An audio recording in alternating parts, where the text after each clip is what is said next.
Миний бэрүүд болно гэдэг байгаа биз? Босгоод байна. Босгоод байна. Бууц хийж яг чадах уу? Болоод байна. Болоод байна. Болоод байна. Болоод байна. Бууц хийн гэдэг чинь амар ажил биш. Хатан мэжин юм ярьж ин хамаа хамигчс.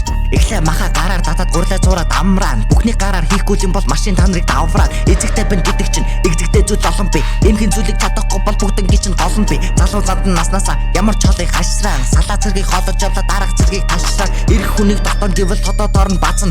Хаяа гэртээ болоход дэрүүл заримдаа нэг гацна. Хоол авчин гэдэг чинь цэргэл зүртэл ажил. Одоо та нар ойлгосон бол сэтгэлээсээ ажил. Холоо гэдэг хатуу шүү. Хадмын хаяа хэцүү шүү. Хитэн тагдаг хэлсэн гэлээ намайг та нар битэн шүү. Дэмий шүү. Юу ч ясан тараач би мэдэн шүү. Ургу хэрэгэ тахал юм бол салаадах гэж хэлсэн шүү.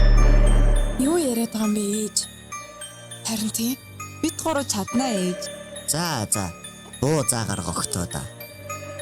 Яг та гурвын амтлсан хол дайжгүй. Гэхдээ та нар дахиад дууник шүнжэнгөө хийж чадахгүй. Ирүү сотоо байсан ч гэсэн элдв зам бол арахгүй. Ээж минь надад заасан болохоор элдэж чадах нь аргагүй. Миний хувьд шалгалт гэдэг олон талаас явагдана. Гэрээ зөрүүлж хоолоо хийх нь ажил биш харагдана. Ойлгохгүй олон таарна нээжин та нарыг хайрлна. Миний үрсдэд туршилдаг гэж ирсэн болохоор баярлна. Цагаат тулгал ээж чинь сэтгэл гэдэг цагаас уу. Гэхдээ хаяа уурлах юм бол гар талыг минь харъя шүү. Илгээдэг. Бууцаахи цагаа хараа жигэндээ. Өө тэгээд эмэгтэй хүнийг даруй та нар хатан ухаал чимэндээ.